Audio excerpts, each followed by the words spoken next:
We're about to do the meditation, yoga, and martial arts routine. We're going to be meditating on this material from the Revolutionary Communists of America, sitting, listening, then yoga, then martial arts. I'm just going to clean up this room, and we will get started.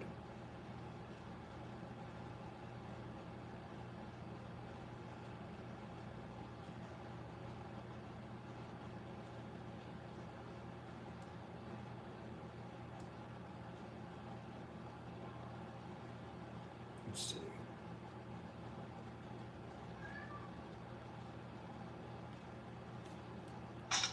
So yeah, this summer, Britain saw the most widespread mobilisation.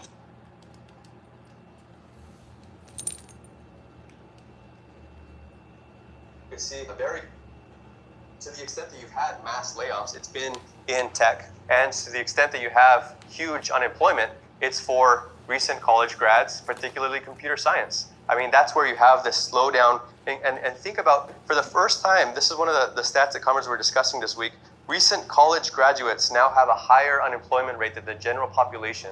Recent college grads, those that spent years and tens of thousands of dollars to educate themselves and follow the rules with the hopes of doing something productive, society has no need for them and can't find a place for them. And they have they're the most desperate layer of society now. They're the ones that can't find a place to get plugged in with the market. What does that tell you about American capitalism? Can't find a role for them. I mean, large numbers of young, educated workers with no future and no prospects is an explosive ingredient. Wall Street Journal, 25% of people say they think they have a good chance of improving their standard of living. That's a record low since surveys started in 1987. More than 3/4 say they lack confidence that the next generation is going to live better. 70% of people say they believe the American dream, that if you work hard, you'll get ahead, no longer holds true or never did. That's the highest level in nearly 50 years of surveys. I think that's probably unprecedented. I mean, this is the result of all of these processes that we're talking about. I think one of the flammable ingredients in Indonesia was precisely having a large number of young, educated youth workers with no prospects and nothing to do. The comrades on the ground could see this coming. They were describing this at the World Congress, that you could see various symptoms, like job openings would attract thousands of people who would line up around the blocks. And they would have some of these jobs that would attract huge numbers were like street sweeper.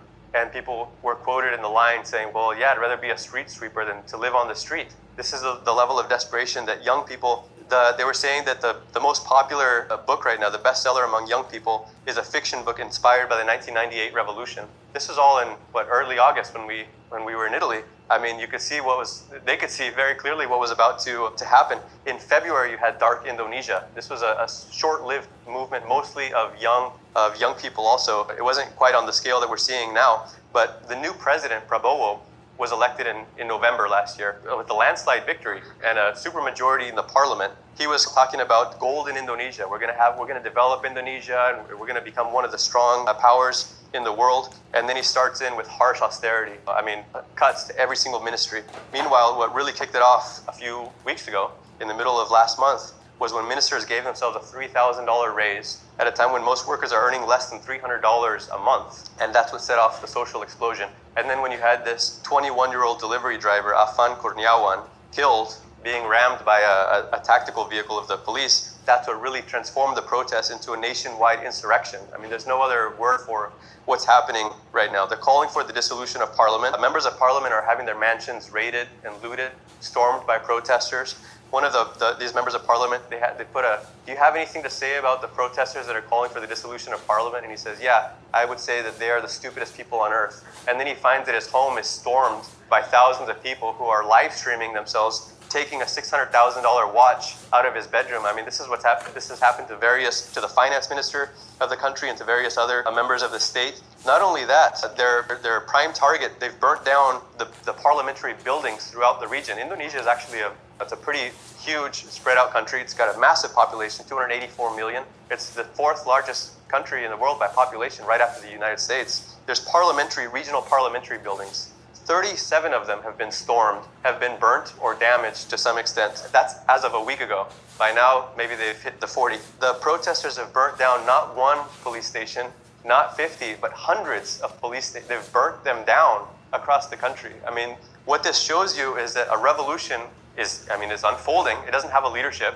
but their slogan is dissolve parliament. Our small forces are putting forward a program calling for a general strike, bring the revolution into the factories, organize this as a force that has self-organization of the working class, class independent organization, workers' defense guards, and basically the comrades, what they're putting forward is the only way forward. The only way that this revolution could succeed is being communicated by our very limited forces. But of course, we don't have the comrades we don't have the numbers required to reach the masses with that message. I think the same thing, what's around the corner for France, these massive social explosions. But what's needed, you could see that we're moving into a situation where people would be completely open to a revolutionary program.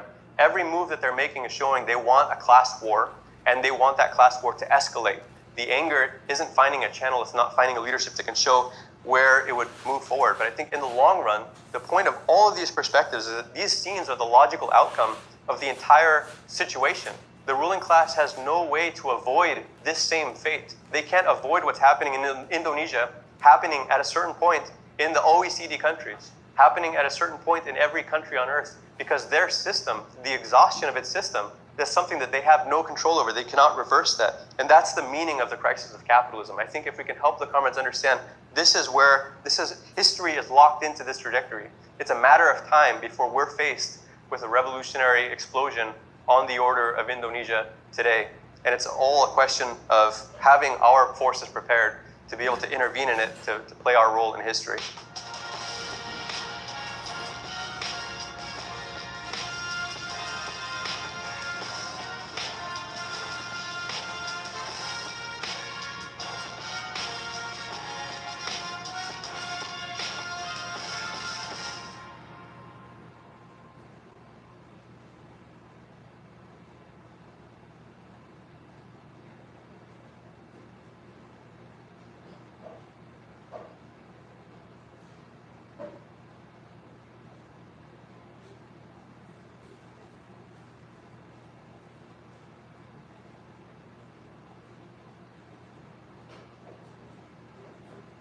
To the extent that you have huge unemployment, it's for recent college grads, particularly computer science. I mean, that's where you have this slowdown. For the first time, recent college graduates now have a higher unemployment rate than the general population.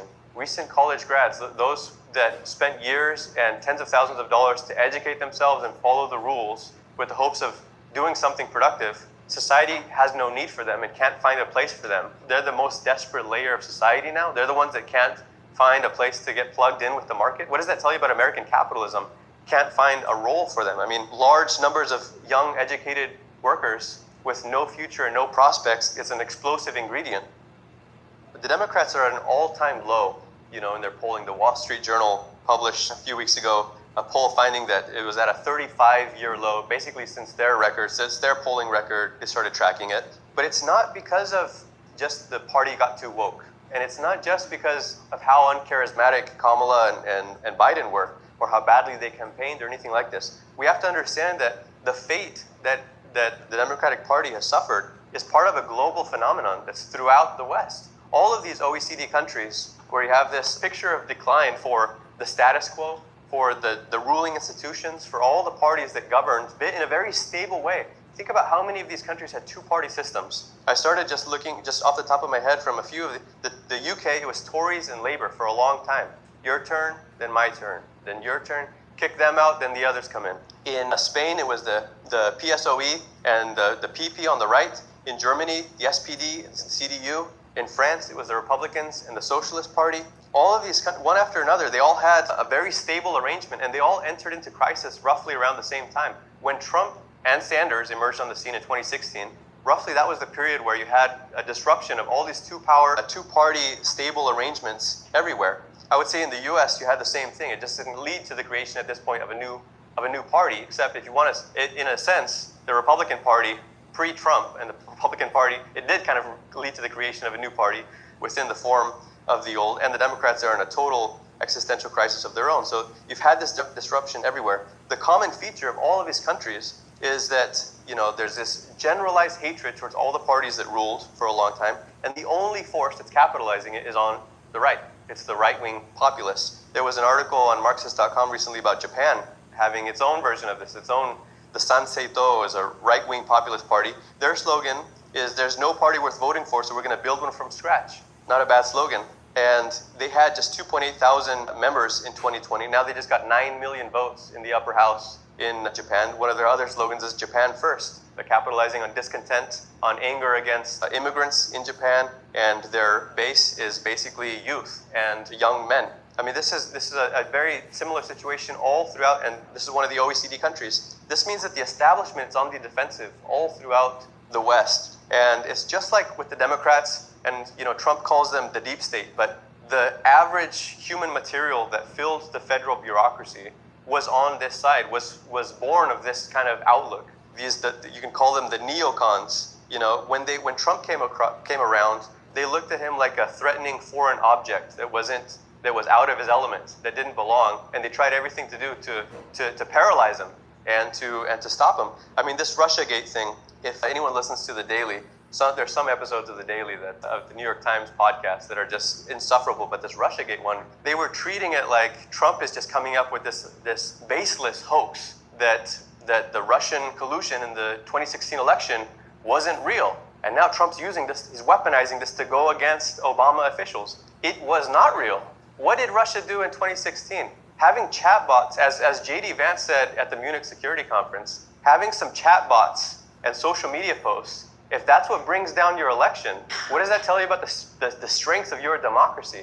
That's what Russia did in 2016, like chatbots and comments on social media. Is that what made the Democrats so unpopular? Is that what tanked Hillary Clinton's chances in 2016? And yet, the CIA, FBI officials all came together and said, yes, we found very concerning evidence that Russia has helped Donald Trump to win this election. I mean, this whole thing was a manufactured hoax. So when you say that there's a civil war in the federal government, keep in mind who started this civil war. It was the establishment that took the first shots. And they're trying to do this all throughout Europe as well. I mean, sometimes they're just outright overturning elections, as in the case of Romania. In France, they managed to do to Le Pen what they hoped they were going to be able to do with the Trump impeachments. They get her on a technicality, and now she's barred from running.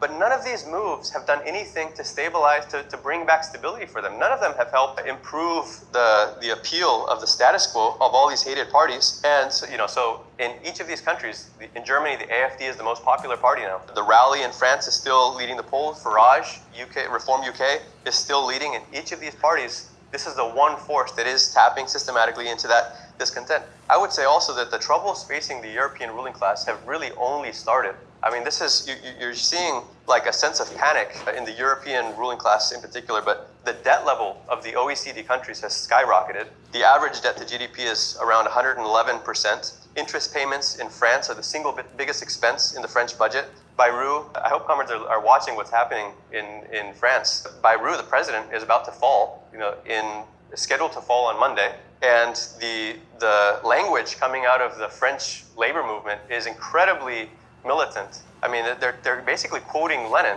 saying the ruling class can't rule like before, and the working class can't tolerate their conditions like they did before. And this is an era of class war. Let's occupy the factories. This is not us saying this.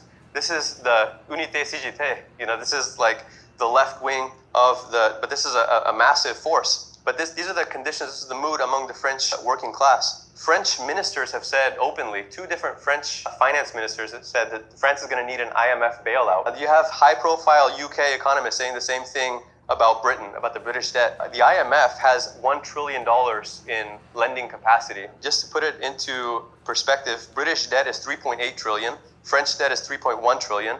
When they bailed out Greece 10 years ago, that was $37 billion. I mean, we're talking about a level of insolvency that is totally different. To have Western European countries, OECD countries, moving into a Sri Lanka-style predicament where they cannot pay their bills, but they're also not going to be able to continue governing and operating because to move forward, I mean, they cannot make a right step. The Economist published an article last week, Fear the Deficit Populism Doom Loop. This is how they're kind of trying to get sympathy from the reader. Listen, you're a finance minister.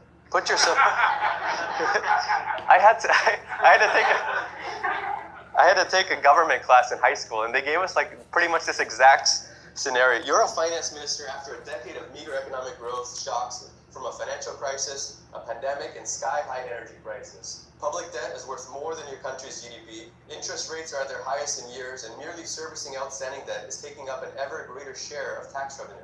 Inflation is stubborn. America is satisfying much of the world's appetite for government bonds, meaning your debt must pay more to attract investors. You lie awake, worrying about how to make the numbers add up. Your fellow ministers, meanwhile, fret for their careers. Populist parties are on the rampage. The economic context calls for fiscal consolidation.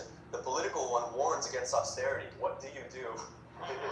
Give me a 50-word answer, But the article ends by pointing out that the populists are the ones, they're talking about the deficit populism doom loop. They're saying, we found this curious correlation between an increase in austerity and the rising appeal of populists. But that doesn't mean that the populists are going to have it easy either. They say the populist bind is a tight one. This is how the article ends. Pity the finance minister hoping to keep debt burdens under control and the hard right at bay.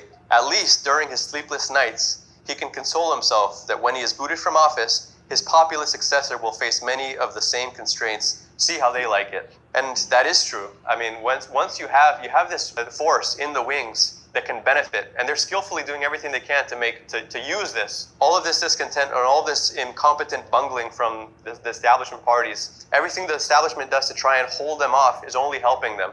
But once you have these forces start to get into the control room in country after country, they're going to completely expose themselves because they have no solutions for any of this.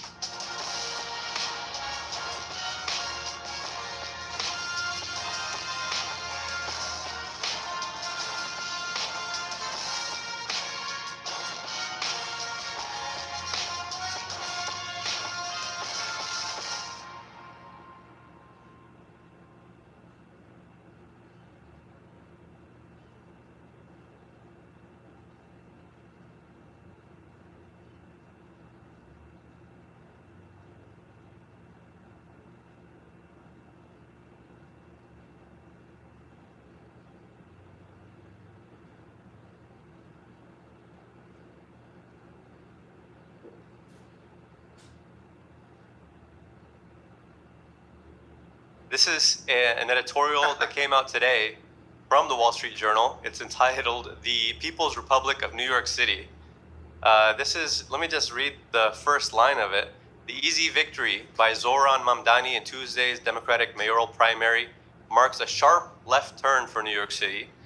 But perhaps more important is that it signals the rise of left-wing economic populism as a leading alternative to the MAGA Republicans. That's the take from the mouthpiece of Wall Street. They're clearly worried about what this means. I saw there was an executive of a hedge fund, Dan Loeb. He's the chief executive of hedge fund Third Point. He wrote on X, "It's officially hot commie summer." So the bourgeois are a little bit worried about what this means. I think a lot of young people are looking at this with excitement, and they're saying, okay, well, we got a socialist win in New York. We, as the Revolutionary Communists of America, are only too happy to take down Wall Street, take down the capitalist media, take down the establishment, and all their politicians, whether that's Eric Adams or Cuomo or whatever. We will definitely would love to see the working class defeat all these people. But the question is what will it take to truly defeat them? Or are they not going to be able to? How can they defeat that power structure? We know the power structure is afraid of what is being unleashed by Zoran Mamdani and the DSA. And why is that? Because they are afraid of people starting to wake up and question capitalism, starting to look towards the ideas of socialism. We know they're afraid of that.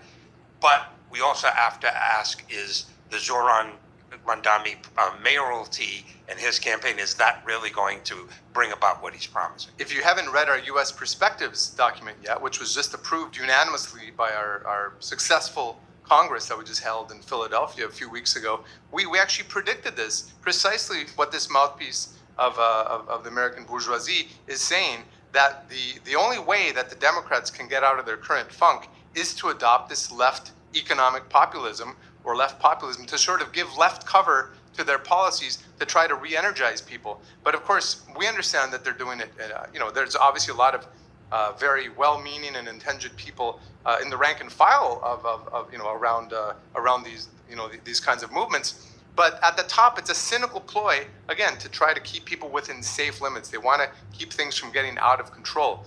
And I think we should probably have a full episode analyzing, the mayoral primaries that we just had and talking about, look, the fact that they're sort of in a panic already when, if you look at his policies, they're actually more like sort of light progressive policies that fit within the bounds of certain aspects of the Democratic Party. He's not calling for the nationalization of Wall Street or anything like that, or the expropriation of the landlords that are ripping everybody off in this hyper expensive city.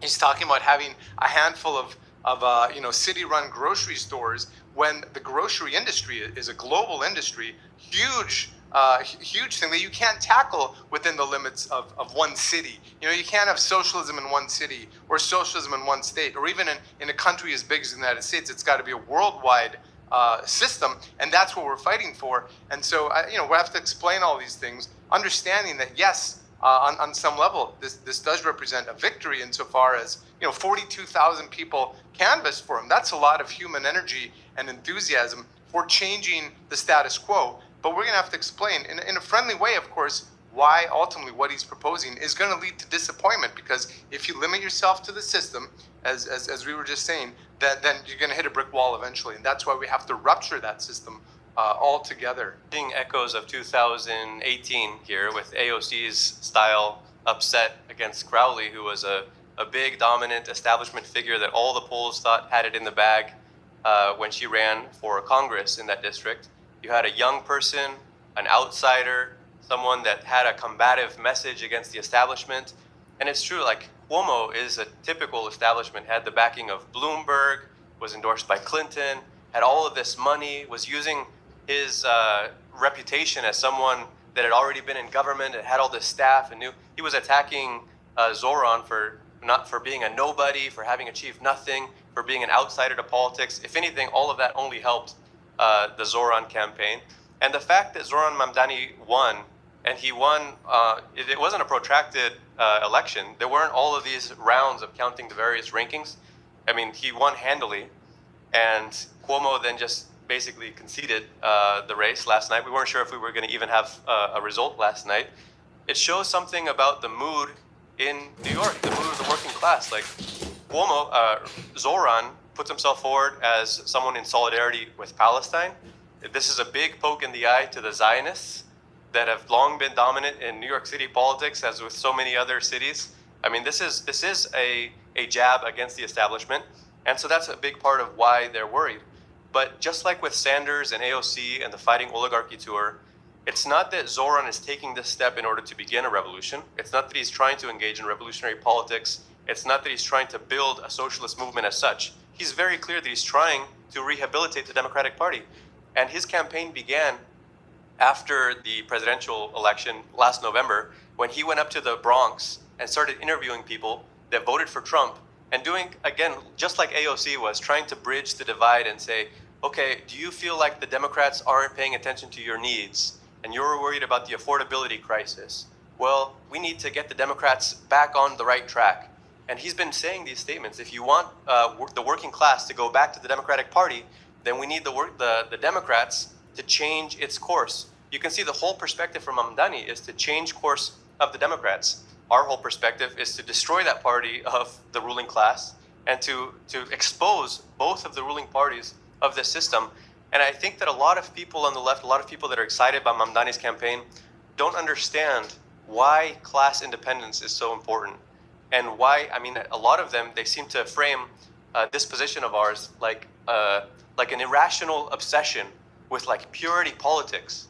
A lot of people would say, Mamdani, at least he's doing something. At least he's trying to take a step. And yeah, he's not totally there to wave a Bolshevik flag, but at least he's raising the visibility of socialism. He's fighting for some reforms. This is a great start.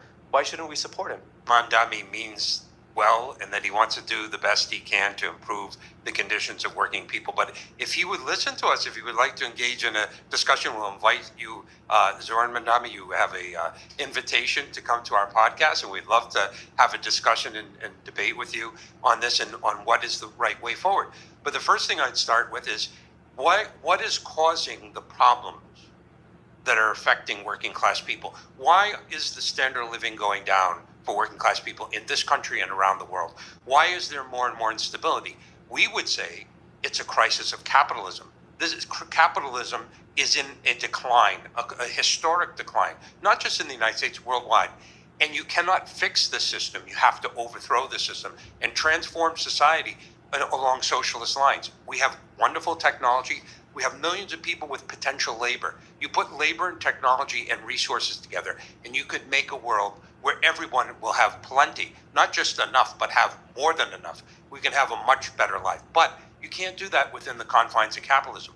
In the United States, the two major capitalist political parties that represent the Democrats and the Republicans, both of them ultimately are in crisis. The crisis of the Republicans led to MAGA takeover. The crisis of the Democrats is unfolding in front of our eyes. I just want to mention, this was in the New York Times a few days ago. They have an article, Inside the Democratic National Committee, Chaos and a Shortage of Cash. So you can just see there are all kinds of battles going on in between them. You know, you got the governor, Newsom in California. He's one wing of the party. He wants to go towards the right. You know, he's on Steve Bannon's program. I guess he was on Charlie Kirk's program. You got that. You got another group of right-wing Democrats meeting in Congress. And then you have this other wing that says, wait a minute, what we should do is bring the Democrats towards this kind of left populism. There's that kind of I want to mention they had this demonstration a couple weeks ago. Was it No Kings, right? And there was the actor Mark Ruffalo was at that demonstration. He was interviewed on television. I like him, by the way. I think he's a very good actor. But he was talking about how such a small percentage of the population owns a tremendous amount of wealth.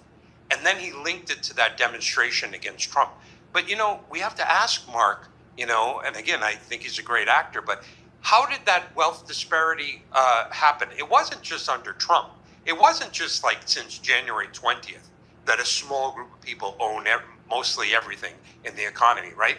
This is a byproduct of capitalism. It's not the tax system. It's not Trump. It's capitalism. It's the fact that the capitalists exploit the working class and basically take most of the proceeds, the value that's created by that labor, ends up in the pockets of the capitalist class. So it's not just the simple thing that it's caused by Trump or his policies or his tax policies, which is the same argument put forward by Bernie Sanders, and it's the same argument put forward by Ben Dami. You know, to bring it back down to the class issues at stake here, it's really interesting that he went up to the Bronx and asked people what their complaints were. And it sounds like almost all of the reasons why they voted for Trump was some sort of class question. You better believe that the RCA is going to be on the streets of New York asking people, did you vote for Zoran? And if they did, we're going to say why. And when they give us an answer that's obviously going to have some kind of class content, we're then going to link that and connect that to our program and explain our revolutionary vision for how we can actually transform things by going beyond the bounds of capitalism. So of this going to open huge possibilities for us. Obviously, we do have to, you know, put the warning out there that there could be big disappointment, because if he doesn't go beyond the bounds of capitalism, he's not going to achieve very much. But at the same time, we can inspire people with this vision for a different way of organizing society, a different way of doing politics, and that I think Carmens will find that, our listeners will find that if they check out our program at our website. And I think that the question of the program is fundamental for any kind of politics. If you want to have a guiding thread, but at least earlier, Trump and his cabinet is trying to manage this decline of U.S. imperialism, and they're blindly making turns at every opportunity. It's like there's no consistent direction where everything is going. Like a Roomba, right? Like a Roomba vacuum. He's got the negotiating skills going straight into a wall and then some other direction he reaches another wall. I mean, you can't do politics that way. And if you don't have a program that uses class war methods and that has an objective of breaking with capitalism and breaking with the capitalist institutions and the capitalist parties, then you're never going to move forward beyond the system. You'll never take a step in the direction of moving forward. And people say, well, at least it's a reform, at least it's a small improvement. The improvements won't come. And the strategic steps that need to happen will also not come. I mean, as Marxists, we understand the working class is an element in society, but it needs to be politically organized in a conscious way as workers. You need a class-independent party, and that's not purity politics. It's simple class politics. And if we don't have that, I mean, the whole question of the program is, like Tom was saying, Why do we have these problems in society? Why is the standard of living going down?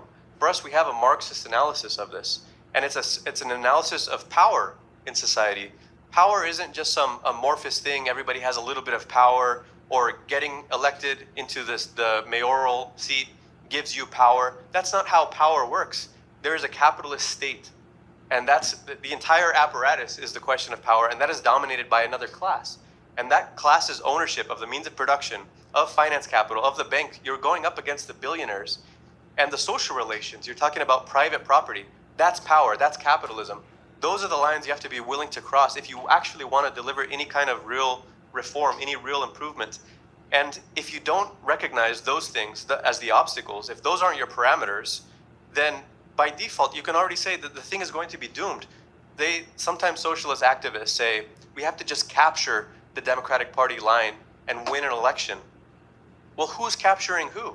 How did that work out for AOC, who was going to be an insurgent candidate and go in there and be combative? She was totally captured by the swamp of the Democratic Party. She became a second Nancy Pelosi. There was no fight back, and there certainly wasn't any step towards the creation of a mass working class party. That's the reason that we don't support Zoran. As happy as we are to fight back against the establishment, to see the Zionists poked in the eye politically by this election result, to see the panic on Wall Street, we're happy about those things. But strategically, we want a real working class party with a real class war program that has a real chance of actually delivering improvements. And I think it will be a disappointment. Can I just say, if Zoran is listening, I'd ask him this. I'd say, look, which class is the vast majority of New York a member of? Is it the ruling class? Is it the capitalist class? Or is it the working class? I think we know he would answer the working class. So does that working class deserve its own political party? Can it have at least its own political party separate from the Democrats and Republicans? And here's another question. Since so many people are disgusted with the Democratic Party, look at the polls, right? In fact, I saw somebody who was working with Zoran's campaign yesterday from the so-called Working Families Party, which is not a genuine Working Families Party. If it was, we would support it. But they themselves said, this person said on the television, they said, the Democratic Party was so discredited, we had to have a program to try to bring people back into the Democratic Party. So here's my question. Why do that? Why bring people back? Why couldn't you build that 40,000 strong volunteer corps that would be the core of a new workers' party that could represent the vast majority in the city? Those are my questions. What separates the Revolutionary Communists of America from most politics in this country? I mean, I think if you ask most Americans whether they like politics, they're probably going to roll their eyes in disgust, because the way the bourgeois do politics, it's all about cheap little tactics, winning points, little victories here and there, no real strategy. And that's what differentiates us from them and from the politics as usual. We have a strategy, and it's all outlined in our program. It's basically explains, if you read our program, it explains exactly how we envision taking today's situation, today's potential for reorganizing society, and taking it all the way to the world socialist revolution. And that's why I think everybody listening, and our comrades in particular, really need to revisit our program, study it, because we're going to have to be very agile in explaining these things on the streets to people when they have questions. Look, Zoran's victory is not just news in New York. It's not just news in the U.S. It's all over the world now. People all over the world are wondering, is it true that you have a Socialist People's Republic of New York now? Obviously, that's not the case. I mean, Zoran's not calling for socialism in one city. But we've got to be able to explain to people what we mean by a socialist strategy, a revolutionary communist strategy.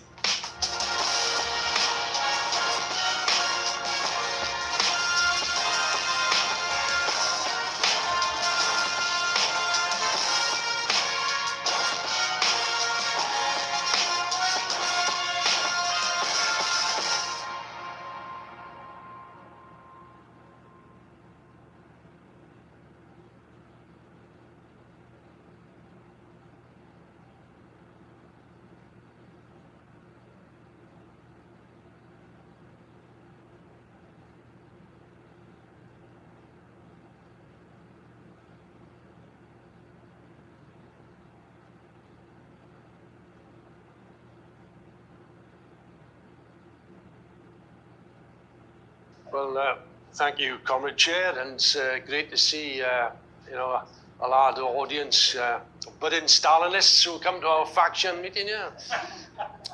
Of course, what is Stalinism was a very important question facing the movement some years ago, particularly when I joined the tendency in the 1960s. I mean, the Soviet Union, of communist parties, of the Stalinist organizations were extremely large and had a big bearing within the labor movement. And therefore us, who came into politics, came into the ideas of Marxism, that was one of the main questions. What was the Soviet Union? Was it socialist? Because that was the key question on the left, I think. And of course, it was used also by the ruling class who pointed, well, socialism, there's your socialism. And they were very happy because what they pointed to in the Soviet Union was obviously the lack of democracy and the whole history of Stalinism, the purge trials and so on and so forth.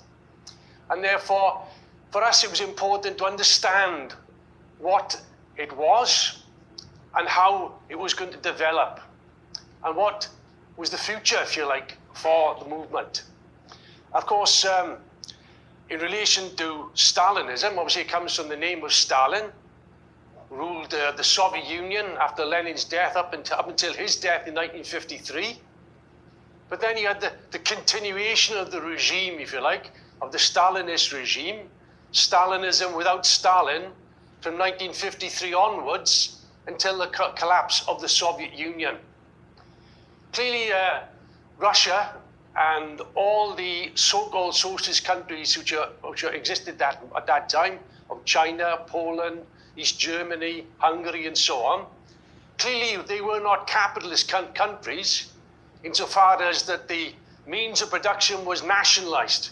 The laws of capitalism were eliminated under those circumstances, and they were able to plan the economy as opposed to the capitalist regimes in the West. I mean, the advantages of Stalinism was the nationalized economy, which is the only survival of the Russian Revolution of 1917.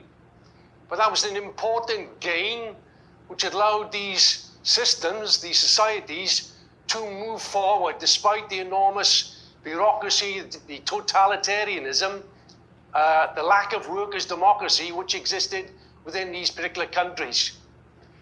Trotsky wrote a book in 1936 called The Revolution Betrayed, which I recommend for you all to read, because that is a full explanation of Stalinism, its roots, and also the perspectives of Stalinism. And Trotsky believed that it was an unstable regime because it lacked workers' democracy, and that the bureaucracy itself, which controlled the society, would attempt to move in the direction of capitalist restoration at a certain point. Obviously, it took a bit longer than what Trotsky had forecast, but in 1990, we see the collapse of the Soviet Union, and precisely all those communist bureaucrats and officials and so on, which had dominated society, went over to capitalism. They became the new ruling class as they denationalized the state industries, they privatized the state industries, and they became the new ruling capitalist class in Russia at that particular time. Now, how did this phenomena arise in the first place? That's the key question. In order to understand it, we have to understand how it arose. And of course, it's all linked to the development of the Russian Revolution itself in 1917. We would say that the Russian Revolution was the greatest event in history because the working class for the first time came to power, held on to power, and created a workers' democracy. In other words, there was the rule of the Soviets, of workers' councils, of workers' committees, which were spontaneously developed in the revolution. They became the basis of the new workers' state in Russia. And of course, that was the, if you like, democracy of the working class itself, taking charge of its own destiny. But of course, we understand that the Russian Revolution and the Bolshevik perspective was that you could not establish socialism or communism in one country. It was impossible, particularly in backward Tsarist Russia. But it was, nevertheless, it was the first blow in the world revolution. The Russian Revolution was they saw themselves as the first break, if you like, in the chain of world capitalism. And the task was to spread the revolution to the West. That was the only savior. Because if the revolution was successful in Germany, France, Britain, the major industrial countries, that then could supply Russia with all the technique, all the productive capacity, the skilled workers, and they then could form, if you like, a united socialist states of Europe, if you like, and that basis move towards socialism and communism, a new classless society. So that was the perspective of the Bolsheviks, was world revolution, because the material basis for socialism did not exist in one country, but existed on a world scale itself. But as we know, that the Bolshevik Revolution also resulted in the assault by imperialism on the worker state. Immediately, they attempted to overthrow the Bolshevik government. And as a consequence, they sent in armies of foreign intervention. It turned out in the end, 21 foreign armies invaded Russia to bring down the young worker state. They financed, they armed, they assisted the counter-revolution in Russia, the White Armies, in order to try and overthrow the Bolshevik government. And therefore, from the word go, if you like, they were faced with this enormous problem, trying to spread the revolution. And after all, they formed the Communist International in 1919 to form communist parties in other parts of the world to prepare for the world revolution. But unfortunately, because of the immaturity of the communist parties, that the revolutions which did occur in the West were betrayed by the Social Democrats. And therefore, the Russian Revolution was isolated in a backward country. And Lenin explained, if we don't have the German Revolution, we are doomed.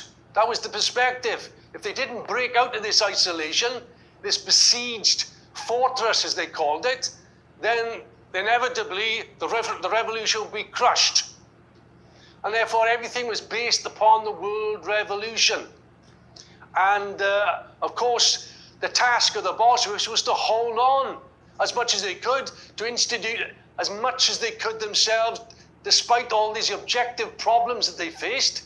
And there was an enormous collapse of the productive forces.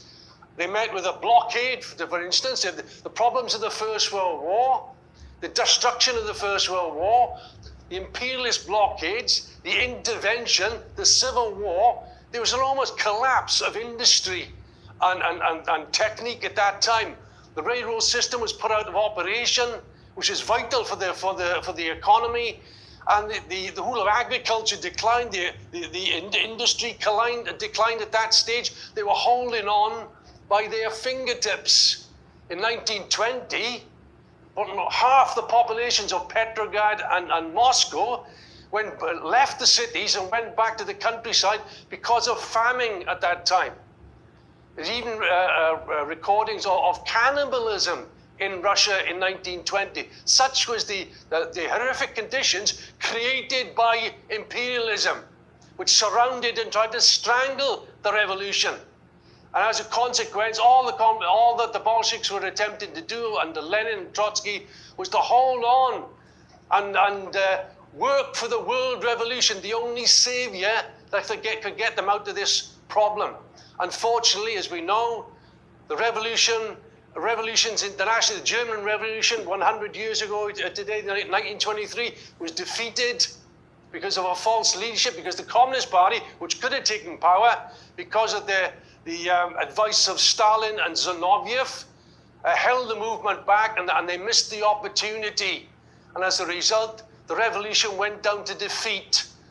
In 1924, you had the death of Lenin, whose moral authority was incredible at that time. They were just holding on, hoping there'd be a break in the situation, but that break didn't come. As a consequence, given the backwardness of Russia, and let's be clear about it, the working class in Russia numbered, 10 million workers. There were 150 million peasants. The industrial working class was only 3 million. So the worker state was resting on a very thin layer, if you like. And given the Civil War conditions, many of those workers, many of those communists volunteered to fight at the front in the Red Army, and many of them lost their lives. So you have this situation, 70% of the population could not read or write. They were illiterate. So under these backward conditions, the worker state was forced to rely upon even those who could read and write. In other words, the old officials. They tried to supervise them, they tried to put them under check. But that's the problem that they faced. They had to deal with the material conditions at that time. There was no other way of dealing with it. And therefore, they tried to hold on. It is true, they had a program against bureaucracy. In other words, that the basis of the regime was the Soviets. All elections would be conducted, regular elections of all officials. All officials should have the right of recall. Anybody who was elected should be immediately recalled if the body elected them disagreed with their position or wanted to recall them. No official should be on more than the average wage of a skilled worker. In other words, there shouldn't be any privileged bureaucracy. And then lastly, they said there should be an armed people. That was a very important point, an armed people to defend the revolution. These were the basic 4 points that Lenin had put forward, the Bolshevik Party had put forward, to try and prevent bureaucracy within the Soviet Union. But it was an uphill struggle because you could only deal with reality. And the reality was a deteriorating economic position given the blockade and the imperialist aggression. And with that, you had the growth of bureaucratism. Now, bureaucracy, I mean, we all, I'm sure, had faced bureaucracy going down to the council or whatever it is in your trade union branch. But this is a bureaucracy on a different scale altogether of millions of officials who now began to look for their own particular interests. And this became more acute after the defeat of the imperialist armies of foreign intervention. By the end of 1920, or the middle of 1920, the imperialist armies were defeated, not because of the superiority of the Red Army, although they were heroic, but because of the support that the workers had received internationally. Like in London, for instance, where you had the strike of the dock workers on the Jolly George in 1920, who refused to load the ships with munitions in order to fight the Soviet, the Workers' Republic. But that solidarity, on the one hand, also the mutinies that were taking place in the armies of foreign intervention, forced the imperialists to retreat. But that also meant that there was a certain stability. And many of those who opposed the revolution, officials and so on, now began to creep back because they realized this Soviet Republic was going to last. They weren't going to be overthrown. So this is where they began to think of their own particular futures and careers and so on. And they began to move into the apparatus, into the state and into the party apparatus. In 1920, you have this serious situation developing. 1921, even more so, they had to ban all parties, by the way, because they'd sided with the counter-revolution. The social revolutionaries, the Mensheviks, all those sided with the imperialist intervention in Russia. Therefore, they were banned out of necessity, at least for a temporary period, in order to secure the workers' state, in order to secure the revolution. But conditions were deteriorating. They had to make concessions by introducing the new economic policy. The first policy was war communism, which was simply defending the workers' state. Everything was directed towards defense. But after the Civil War, and because of the discontent in the peasantry, because of requisitioning, because they had to feed the towns and the cities, that they had to revert to, they had to placate the peasantry by giving them concessions, market concessions, an element of capitalism, so they could sell the grain on the open market. And all these things began to put pressures on the workers' state itself. It began, if you like, the Bolsheviks could hold the line, but the situation was becoming more and more problematic. And the bureaucracy was becoming more and more strengthened in the Republic. Why? Because the Soviets in 1917, which were the basis of the revolution, nevertheless, by 1920, they didn't meet very often because of the Civil War. They began, in other words, the grip of the working class, if you like, was beginning to slip. And the power of the bureaucracy began to assert itself more and more. The last struggle of Lenin in his life was a block with him and Trotsky against the growing bureaucratic menace within the Soviet Union. And this bureaucracy began to feel its way. Because Lenin was thinking, good God, who's directing who here? The communists are not directing. This bureaucratic machine, the state, the leftovers of Tsarism, with a faint, if you like, he said, a faint veneer, anointed with Soviet oil, the old apparatus anointed with Soviet oil. Yet all the bureaucrats were still there, and they were asserting themselves, and they had their own particular interests, and the workers were being elbowed aside under these conditions. And the only savior was world revolution. There was no other way out. Of course, I think you realize that the Bolsheviks, this victory of the revolution in a backward country produced these problems. You couldn't ask more than the Bolsheviks, by the way. They took power.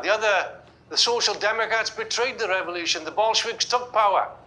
They looked to the West, of the workers in the West also to take power. But you couldn't ask more of them. But if there was a country in the world in 1917 that you were going to pick where you could have a socialist revolution, probably the last one he would have picked was Russia, because it was so backward. Semi-feudal conditions. Marx himself believed that the revolution was most likely to occur in the advanced industrial countries. Britain, Germany, France, because that's where capitalism was more developed. But it didn't work out in that way. Capitalism broke at its weakest link. The chain broke at its weakest part. But that wasn't the problem. It wasn't the backwardness of the problem. It was the isolation of the revolution which was the problem. If the isolation was broken, then the revolution in Russia would have taken a different course. But the isolation of the revolution led to its bureaucratic degeneration. As a consequence, after the death of Lenin, Stalin became more and more the mouthpiece, the figurehead of this bureaucratic reaction within the state and the party. He himself was an old Bolshevik, it is true, but he had a very narrow view of Bolshevism, very narrow view politically, was like a practical man, an organizer, but he fitted the bill insofar as his whole outlook was of a bureaucratic mentality, and as Trotsky said, the bureaucracy felt him out, and he felt out the bureaucracy. It was a kind of process, and he began to reflect the interests of the bureaucracy, the growing bureaucracy within Russia. Socialism in one country was put forward by Stalin in 1924, in the autumn of 1924. In the spring of 1924, he was arguing what all the Bolsheviks had argued for originally, that the only way that you could have a victory of socialism was a victory of several advanced industrial countries going communist, going socialist. But by the autumn of 1924, he revised this position and said, no, it would only require the efforts of one country. In other words, that socialism could be created within the confines of the Soviet Union, which no one had ever believed. The Bolsheviks never believed, Lenin never believed, no one believed. But this idea reflected the interests of the bureaucracy at that particular time, who wanted a comfortable position, who wanted a quiet life to get on. They didn't want world revolution. And of course, the reaction of Stalin, who represented and reflected the bureaucracy, was in dire contrast to Trotsky's position, who argued for Lenin's ideas of the need for a world revolution. But of course, given the objective situation in Russia, this isolation, each defeat that took place on a world scale resulted in a demoralization, if you like, within Russia itself. The workers in Russia were hanging on by their fingertips. They were desperately looking for a victory abroad, a victory in another country. And therefore every defeat that came about just added to their disillusionment and demoralization. And the bureaucratic degeneration of the Russian Revolution was a result of these betrayals and isolation at that particular time. The Stalinists then, the bureaucracy got more and more confident. With every defeat, they asserted themselves even more so.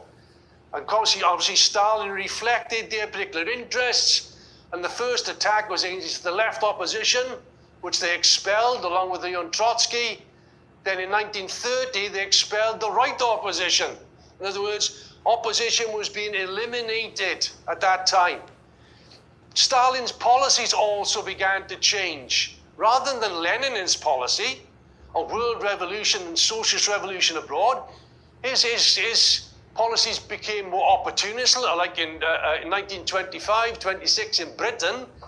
They wanted to deal with the left trade union leaders. They dropped all the criticisms of the left trade union leaders.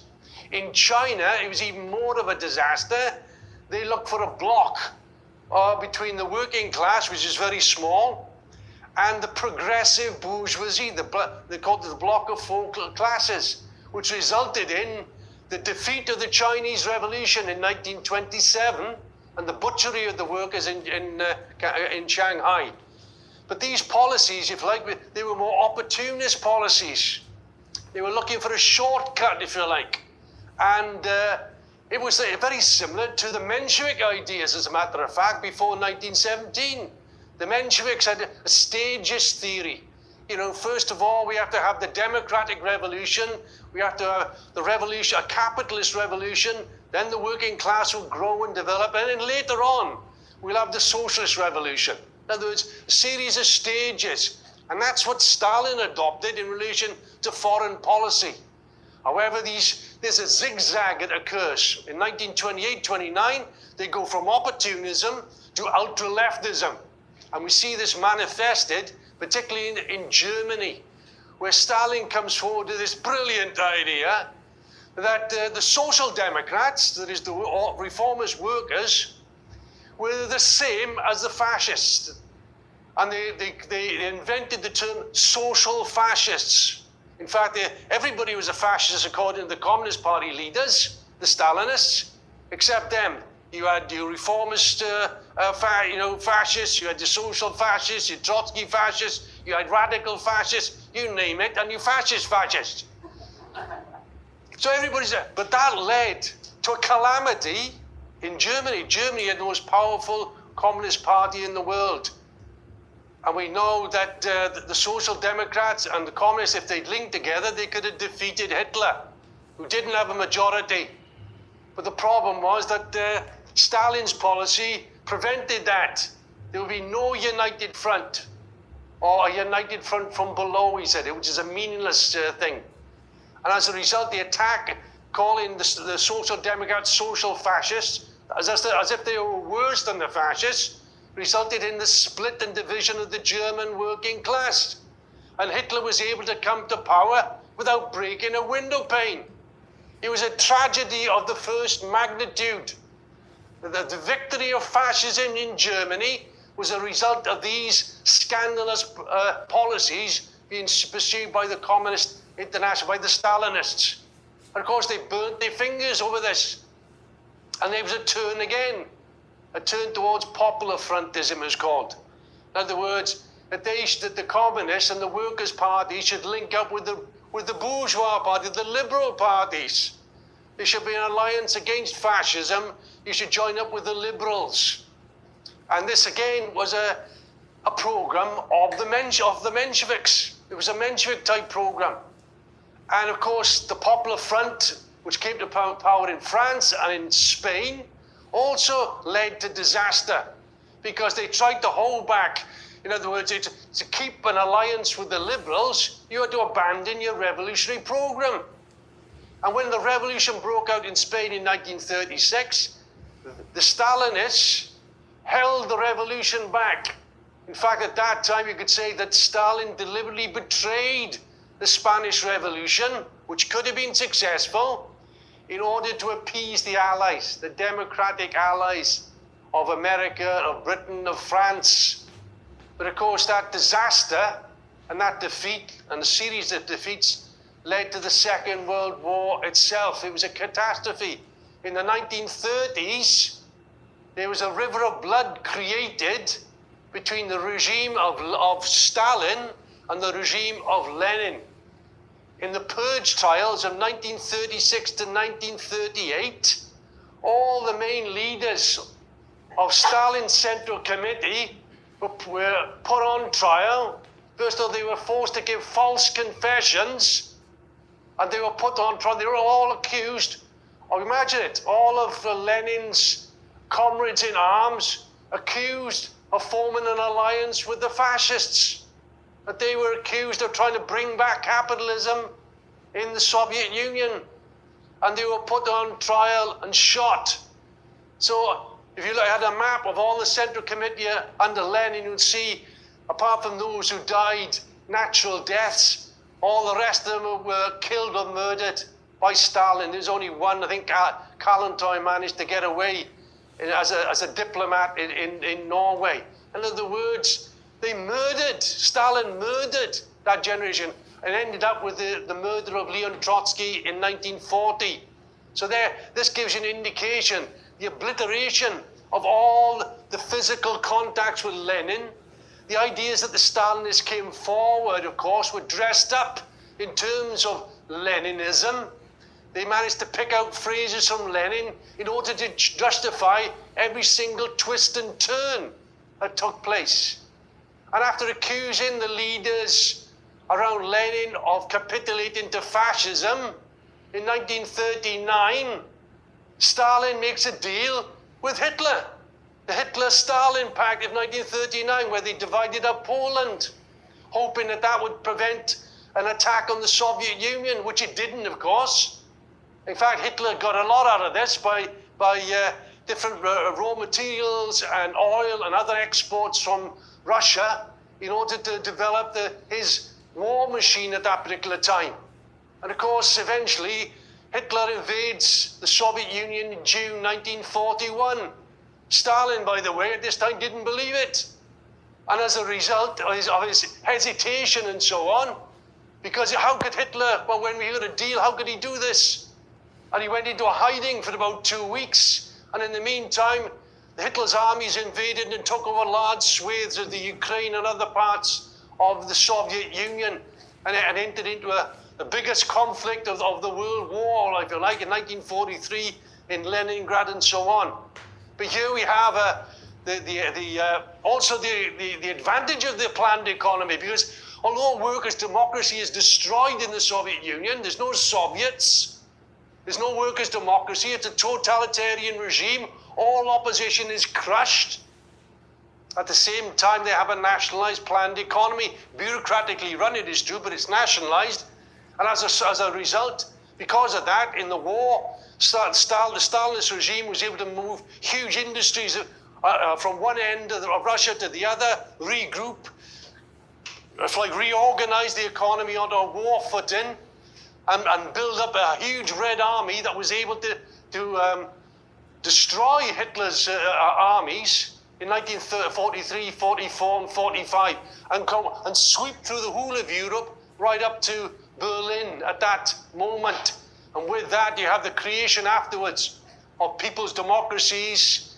In other words, the states in Poland, East Germany, Hungary, and so on and so on. All these weak regimes where the capitalists supported the fascists. The capitalists ran away. The whole machinery was left in the hands in many ways, in the Stalinists, with the Red Army coming through. So you had the creation then of regimes in the image of Moscow. You had other examples in China, when Mao came to power in 1949, believing there was going to be 100 years of democracy, by the way, but given the impasse of capitalism in China, he was forced to take the road of expropriating the capitalists and creating again a regime in the image of Moscow. In other words, no workers' democracy, totalitarianism from the word go, but a nationalized economy. So they've done away with landlordism, done away with capitalism, but again, no workers' control, no workers' management. And therefore you have a bureaucratic elite in society, organized, if like, of millions of officials who benefits from this, the benefits from the nationalized planned economy. And they're prepared to protect it as far as they could do it. But of course, the problem with the economy is that it becomes more sophisticated. It's all very well having a economy like in the 1930s, where in Russia they relied on heavy industry, where there could be a lot of, if like, centralization and planning in a very top-down form. But once the economy becomes more sophisticated, it requires greater participation from the ordinary workers to make it work. Under capitalism, you have a market economy. The market decides on where things are going to be allocated. It's not done, and the capitalists are guided by the market mechanism, where the greatest profit is, they'll put the investment and so on, and that works under capitalism, because at the end of the day, you know, it leads to disaster, but nevertheless, it does work insofar as developing the economy for a period of time. That's ruled out in the Soviet Union and these Stalinist regimes. There is no market economy. It's all about planning from the top. But if you've got bureaucrats planning from the top, what about all the mismanagement that takes place all the way along down the line? And Trotsky once said that you need the air, if you like. Well, he said you need workers' democracy like the body needs oxygen in a planned economy. But because without the check of the workers who understand exactly what's needed on the production line, they can tell you, they know exactly how to organize the production. Whereas the top managers have no idea, and they get dictated to by other manage further up the line and further up the line and further up the line. So in other words, you have the possibility, or not the possibility, the inevitability of mismanagement of the economy itself. Enormous amount of wastage, dislocation, which affected these particular regimes. Although they were able to move forward, and look, you know, despite the First World War, the Second World War, they rebuilt because of a planned economy, but bureaucratically run.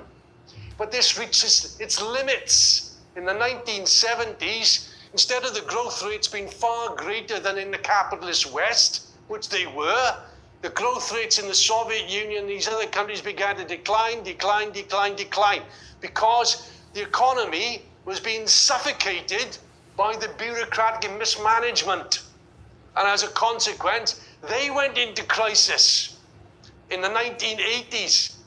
They failed to equal the growth rates even of the capitalist West. And as a consequence, it gave rise to instability, crisis within these regimes. You did have, and I haven't got time to go into it, workers moving in the direction of trying to restore workers' democracy.